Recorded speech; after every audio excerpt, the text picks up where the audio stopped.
Hello everybody, Ace and Beaky here for the millionth time, trying to talk about some advice that I think that Disney Star Wars could do to take better advantage of the franchise without getting a severe backlash, by basically avoiding its mistakes, repeating its successes, and looking at other people's successes with a similar thing.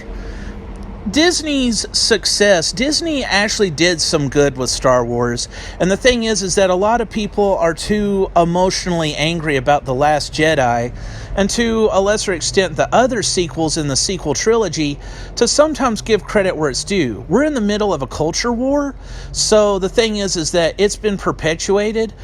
I don't think it's fair for Disney to call all the fandom a bunch of sexist man babies, but I also don't think it's fair for the fandom to be so much like an angry, bitter old man about The Last Jedi that they can't give credit where it's due and talk about where Disney did something right. Because I think Disney actually did good to okay with its anthology films, and because the fandom didn't make it clear that they were okay with the anthology films, and because Disney didn't want to figure stuff out and had its head up its ass, that's going to make us miss out on them trying to make more Rogue Ones. Because I'm going to say this, if people aren't too vehemently, eternally, unforgivingly pissed about The Last Jedi, a lot of people would probably agree that Rogue One was pretty good. I liked Rogue One. I thought Rogue One was a good Star Wars movie. Whether I was 8 or 18, I would have thought that Rogue One was a good, solid movie. Solo, whenever I talk to other people, some people actually liked Solo. They at least thought it was okay.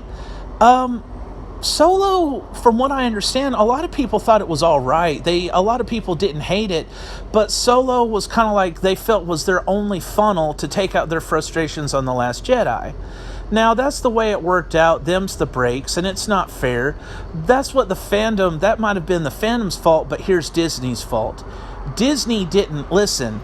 Disney just saw numbers. Disney didn't put two and two together. Disney thought that because Solo lost money, that anthology films were bad and that they should stop doing anthology films, but they saw because The Last Jedi made money that they should keep making the stuff that pissed people off. Whenever Disney makes money, they know that some people are so honor-bound to see a Star Wars episode that even if they don't want to see it, their friends will drag them in it, and they'll go to see it with their friends, or they'll see it because it's Star Wars and they want to say that they've seen it. So the thing is, Disney, you kind of got it backwards. People were mad about the trilogy. A lot of them weren't that mad with the anthology movies like Rogue One and Solo. Solo lost money because of Last Jedi. That's what Disney needs to understand. Solo lost money because of Last Jedi. If it wasn't for Last Jedi, Solo might not have made a lot of money back, but it might have at least made some of its money back. People didn't hate Solo. People hated The Last Jedi. They took it out on Solo because they felt that was the only way that they could take it out. So the thing is that you looked at it the wrong way. They kind of presented it in the wrong way, but, you're kind of just looking at numbers. So understand that even though not everybody liked Solo, some people liked Rogue One, and a lot of reasons why they're hostile towards anything you push out is because of Last Jedi. You may find them to be man babies at that, but you may not understand how, Disney, the way it treated other parts of Star Wars, it kind of came to a bubbling point, and then it all blew up at once. So sometimes whenever things blow up at once, it's not because they were just so disproportionately mad about one thing. It's that they've kind of been annoyed with a lot of things and they've been bottling it up, and this was the straw that broke the camel's back. Well, more like the wrecking ball that broke the camel's back, and all of that pent-up rage flew out. Now, if you can swallow your pride and look past it, you'll realize that the fans, if they're not so vitriolically hateful about The Last Jedi that they are done with you, they have given you positive feedback on some areas. It's just that you put all of your points into the areas that flopped. The areas that did good, And you have to realize that you can't just milk Star Wars. You can't push out episodes 2 years apart from each other and put all your money in that. You need to focus on what you're good at. And that is any TV series where Dave Filoni had a heavy involvement, The Mandalorian, Clone Wars, and Rebels, in that order, and anything that was an anthology film, which was Rogue One. A lot of people liked Rogue One, and Solo was okay. That's where you do good. You can pump out an anthology film once every year or once every 2 years. You can take a little bit of a risk or even rush them a bit because it's an anthology film. If it sucks, it won't drag down the rest of the franchise as much as a heavy-hitting episode from a trilogy will. So the thing is, Star Wars, my advice for you is to focus on what you did right and try to perfect that formula, because that gives you just enough of structure to repeat your successes and avoid your failures, but it also gives you structures to take educated risks, to take reasonable risks. And I would say, kind of do with Star Wars what you did right with Marvel. Not exactly like with the humor or everything, but make it to where, that Jon Favreau is kind of like the Captain America in your event. Jon Favreau is more like the Iron Man, ironically. Dave Filoni is Captain America. He's the heart of it. And Deborah Chow is kind of like Black Widow / Scarlet Witch. She's kind of the person that's able to do the unorthodox stuff. Because whenever they all three came together for The Mandalorian, it was good. Nobody hated Deborah Chow because she was a woman and she was Asian.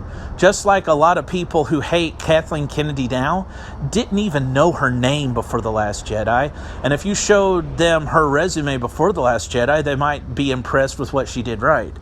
Don't put the wrong people on it. Rian Johnson can make good movies, but he can't make good Star Wars movies.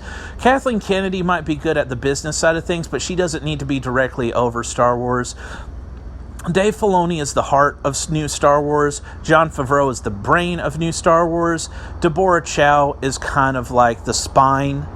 The back, is kind of like the spine. Or where the spine connects to the other stuff. So, that's why I said Dave Filoni's like Captain America. Jon Favreau is ironically like Iron Man. And Deborah Chow is kind of like Black Widow or Scarlet Witch. She helps, but a lot of the stuff she does is in stealth or with the unorthodox. That needs to be like your primary 3 core Avengers, and the rest of your Avengers Ultimate Alliance will spread out from there.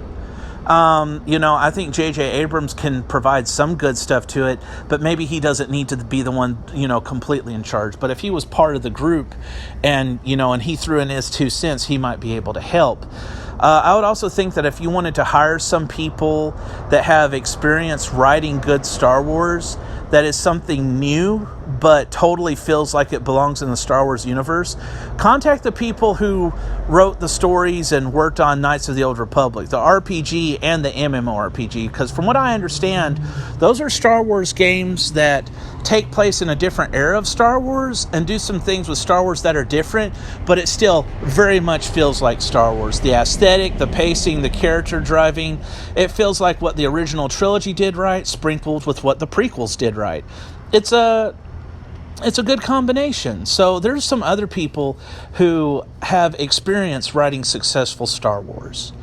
And, if Dave Filoni and Jon Favreau and Deborah Chow are kind of like the 3 primary Avengers, maybe, and if J.J. Abrams is kind of like the next circle out or the circle after that, get the people who worked on Star Wars that did a good job, especially with the story writing. And that would be the BioWare Knights of the Old Republic or the Old Republic games, because from what I understand, those would be well received.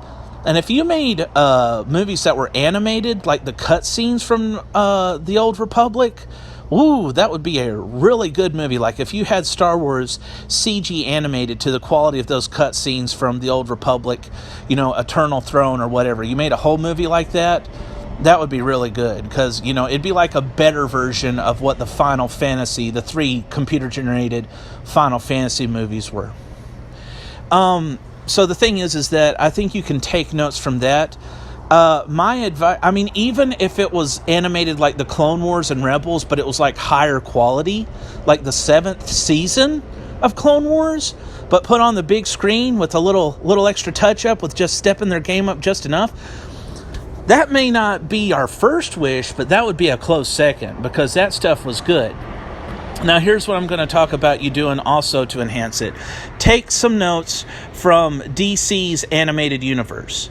There's some things in Star Wars Legends that are too long to be a story arc, but they could be a story arc in a TV series, but they'd be better as a standalone anthology film, or they'd be good as a standalone anthology duology or an anthology trilogy, meaning that they could be a trilogy with episodes in it, but it doesn't need to be done necessarily in the same way that the other trilogies are done. It could be released in theaters, but it could still be released one episode per year, because it's not meant to be like the movie episodes.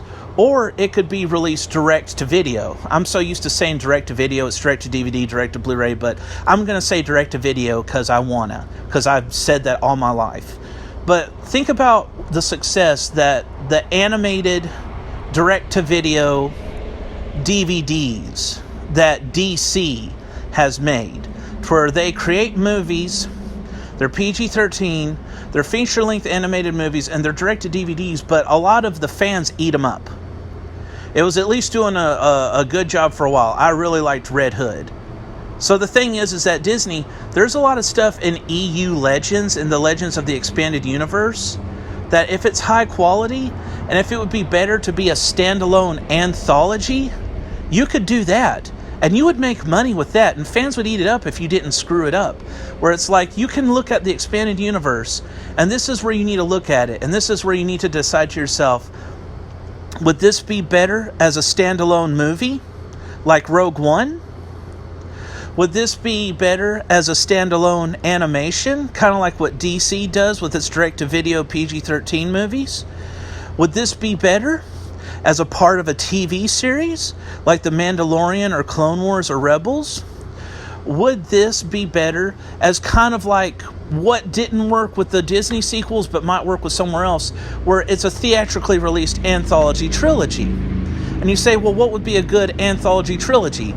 Something that's released kind of like the movies in a trilogy with episodes, but is still kind of on its own. And I would say you should do that to the original Thrawn trilogy.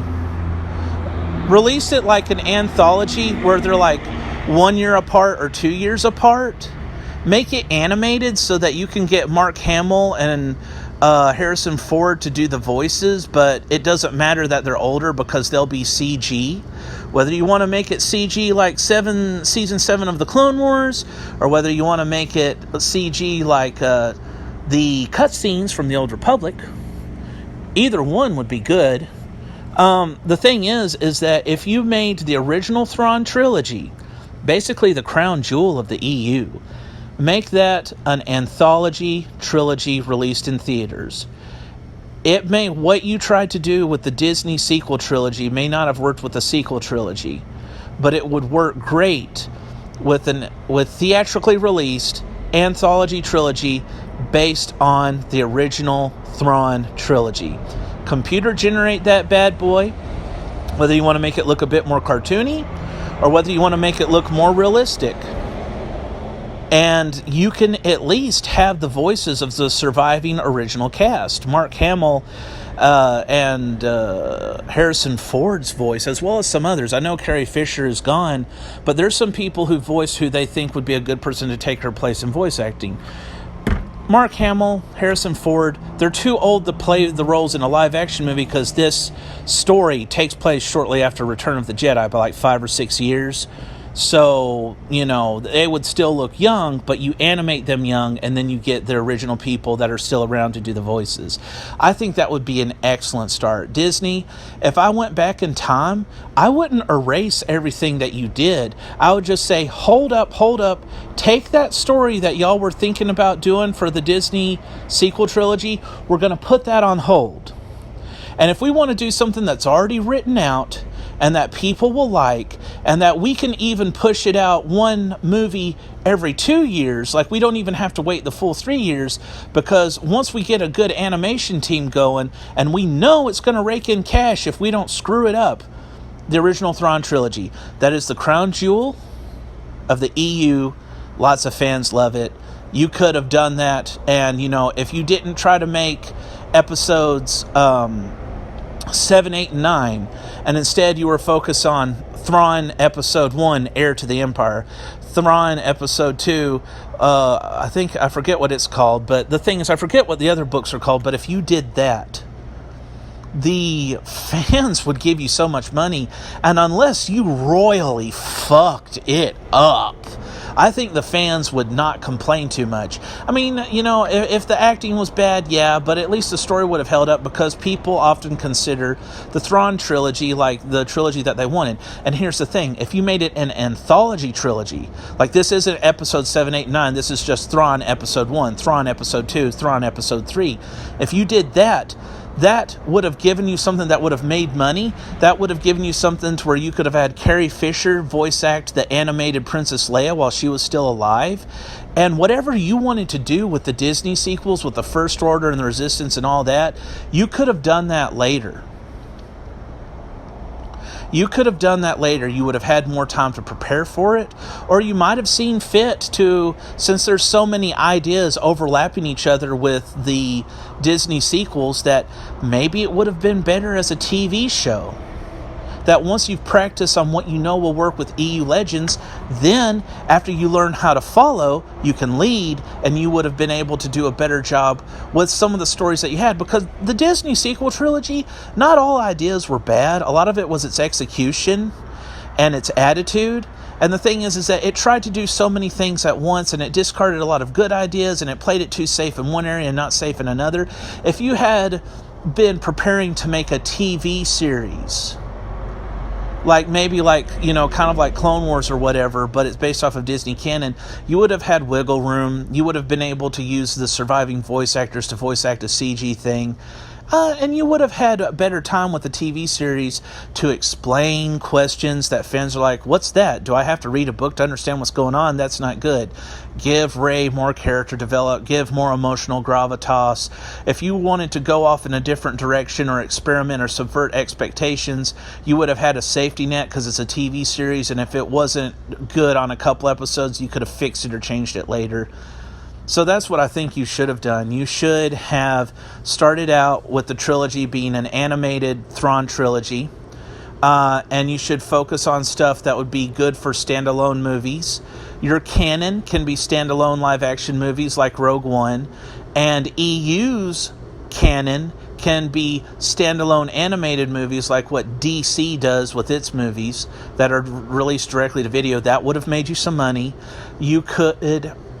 Then, once you get enough practice, you could then focus on the story you wanted to tell with Rey and the First Order, but because you were able to spread it out in a TV series, it was able to find itself. It had wiggle room. It was able to explain stuff. It was able to let people grow on you. It was able to use a lot of cool discarded ideas that you didn't have time for, both good and bad, so that it wouldn't feel like a direct ripoff of the original trilogy in EU. It would have become its own thing. And there's so many discarded ideas, and you could have, like a buffet, tried them all, or at least a bits of this one and bits of that one that could have worked, and it wouldn't have been as rushed. So you needed to be patient, and you needed to be hardworking. And the thing is that another thing, what you should do with the EU Legends is that maybe you should make 2 different TV series to start with, and one is focused on the more kid-friendly stuff that has an emphasis on the Marvel Comics and Disney canon, and one is like an Adult Swim anime that has an emphasis on the stuff that is more adult, more dark, and made by Dark Horse Comics. Then you could make Star Wars Marvel, and that would be based off of the Marvel comics, both the 70s and 80s comics and the new comics, combining the old comics and Disney canon, as well as the more kid-friendly junior novelizations. And that would have been, and you could have had that animated, and some of it would have held up and some of it would have went down. It's like, would it have been as bad as Resistance? No. Would it have been as good as Clone Wars? No. It probably would have fluctuated.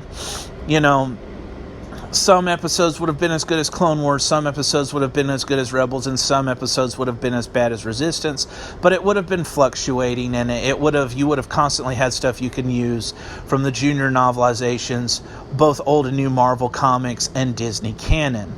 It would be the family-friendly stuff, and you should call it Star Wars Marvel, The Adventures of Luke Skywalker.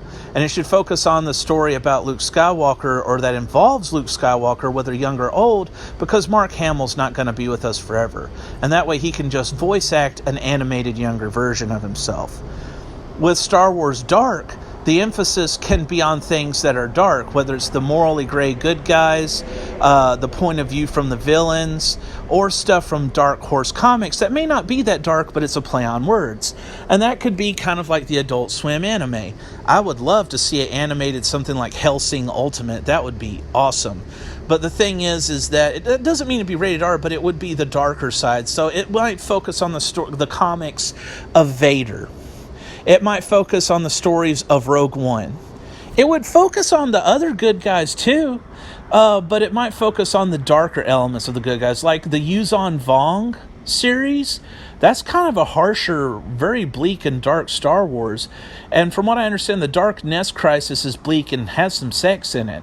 So the thing is, the stuff on Star Wars that wouldn't make it on primetime or Saturday morning cartoons, that wouldn't make it on the main stuff, probably still PG-13 with violence, but its thematic stuff is darker. That would be part of Star Wars Dark. So anything like the Vader comics, any of the books about Rogue One, the really harsh stuff from the Yuzon Vong conflict and the Dark Nest Crisis, and a lot of stuff from Dark Horse Comics, whether it's family friendly or not, that should be the Star Wars Dark, because it's based on the more adult stuff, based on the dark side, based on the morally gray good side, based on some of the lighter side too. But even if it's about good guys versus bad guys, the bad guys can still get really rough, like with the Yuzon Vong Crisis. So the thing is, that would be excellent for a Star Wars Adult Swim style anime that would come on and probably be in the TV-14 category. And so you would have those two series, and there would be so much stuff to cover in EU Legends. But start with the stuff that happens from the Clone Wars to the death of the original Falcon crew. Because we've already lost Carrie Fisher, and we don't know how long we're going to have Harrison Ford or Luke Skywalker, and Mark Hamill. So the thing is that they could, even though they're older now, they could at least voice act their younger animated selves. We've already lost, I think we lost Chewbacca too, so we already lost Princess Leia and Chewbacca. That's really sad. We've probably lost a few others. So the thing is, use that. Start there. Start with the stuff that goes from, that starts with the original trilogy, because those people ain't going to be with us forever. And then once you've kind of used up as much as you can before they pass away or get done with it, then you can focus on the other eras that aren't based on actors that were in previous movies. Because even if Mark Hamill and Harrison Ford are around, they may just not feel like voice acting it, so you'll have to find somebody who's a good replacement voice actor, and Godspeed with that. Anyway, this is Ace and Beaky, and I'm just giving some advice on how Disney could redo Star Wars, on how Disney could take advantage of it. Disney, just to sum up, in conclusion, know where you failed and know where you succeeded. Don't just look at the numbers. Get feedback, not necessarily from the most hateful people, but from the reasonable people. You're not ready for sequel trilogies right now. You do have potential for good anthology films, because the two anthology films were either really good with Rogue One or average with Solo. And you're really good with TV shows. The only TV show of Star Wars that you really messed up with was Resistance, but that's easily fixed. Even a couple episodes were good, and I'm pretty sure those are the ones Dave Filoni showed up to work on. So you know where you can go with this. TV series with Dave Filoni as the heart, Jon Favreau as the head, Deborah Chow as part of the spine. They're they're your core Avengers. You can add other people to join up in the Avengers, Justice League, whatever analogy you want to do, but those are your core Avengers. They know what they're doing. They know how to translate what works with Iron Man and Guardians of the Galaxy over to Star Wars. They have the right attitude. They have the right mindset, and they have unorthodox ideas. They know where to take risks, and they know where to play it safe. Other people can join them too, but those are the main ones. And focus on what you did right. You can do a good anthology film if you really put your mind to it and keep over-the-top political preaching to a bare minimum. It's not bad to have an opinion and voice it in your movie, but be subtle about it. And every now and then, throw a bone to the other side. Just understand that you're not perfect either. Because we're kind of used to a lot of Hollywood being left-wing. But it's like you can, if you were like subtle about it and occasionally talked about things from the other point of view, even if you heavily involved your own, if you at least gave some credit to other people, gave some humanity to other people, that would probably help people digest it more. But the best thing to do is either to leave it alone, and if you can't leave it alone, be really subtle. And while still keeping it subtle, maybe throw a bone to the opposition. But try to make it about what's right, not who's right. Make it more about freedom versus tyranny, less about left versus right. Make it more about right versus wrong, not liberal versus conservative. Make it more about, democracy versus dictatorship. Make it make it more about good versus evil. Because it's meant to bring people together, not drive them apart. And you've got a lot of stuff to work with. You just kind of need to know where to start. You need some guidance. So I can already tell you, basically, once you pull out what you tried to do with the Disney sequels, put a tack on that and try to turn that into a TV series, down the road. And basically, with the same pacing that you did the Disney sequels, apply to the Thrawn trilogy. Focus on making anthology films or even anthology trilogies, whether it's your stuff or Legends. I would say that a lot of Legends can be animated, and a lot of your stuff can be live action. If there's a bunch of anthology films that you don't know, that will make you money, but you don't know if it's going to be worth it at the theater, you can do what DC does with its animated movies. It's direct-to-DVD, PG-13 animated movies. And there's so much stuff in Legends that would work in a TV show, and you should start on 2 TV shows. And one TV show would be the more kid-friendly, family-appropriate stuff based on old Marvel comics. That's part of the EU. New Marvel comics, that's part of canon. A lot of your canon stuff that's kid appropriate, with an emphasis starting on, Luke Skywalker and the surviving Falcon crew, during the original trilogy and afterwards, because we don't know how long we're going to have those, and that's what people want. And then once you get as much of the cream of the crop with EU Legends goes in that area, then you can go to Knights of the Old Republic, and then you can go to after Luke Skywalker dies, or pre-Clone Wars, or whatever. The other thing is that there's some Star Wars in the books that's very, very dark. And not only is it made by Dark Horse, or a different part of Marvel, it's kind of in the area to where we're having comics about Darth Vader where he's the protagonist. Not the hero, but the protagonist. Or this is about Rogue One where they're kind of anti-heroes. Or this is about the good guys, but the good guys are kind of in a rougher situation that has more brutal violence or talks about sex a bit. Like I said, example, the Yuuzhan Vong Crisis or the Dark Nest Crisis. I think those would go good in an Adult Swim anime, and you can call it Star Wars Dark, because it's about the darker side of Legends, and a lot of the stuff will be taken heavily from Dark Horse Comics. So that's my advice to you, Disney. I know that it's not perfect, but I think it's a good starting place. You can repeat your successes and avoid your failures. You can repeat other people's successes and avoid their failures. And the thing is that you put all of your eggs in one basket. At least if you kind of started out small, which would have taken some humility and self-awareness, and putting greed in its place as a backseat driver, you might have avoided a couple of these mistakes. But you got too greedy too quick. You got too greedy with the money, and you got too greedy with the agenda. You grabbed it by its throat and wanted to whore it out instead of treating it right like you did Marvel. But you've got the materials to do good with Star Wars, Disney. You've got the materials.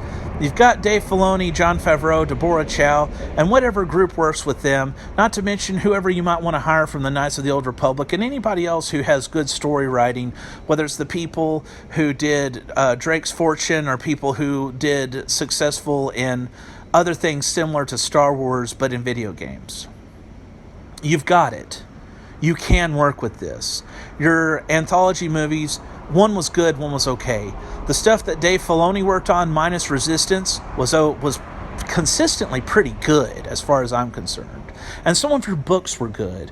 Those would translate into a direct-to-DVD animated movie. That it really would. You can do this, Disney. You just kind of got to learn from your mistakes, swallow your pride, and don't let greed and agendas drive you. And you know what?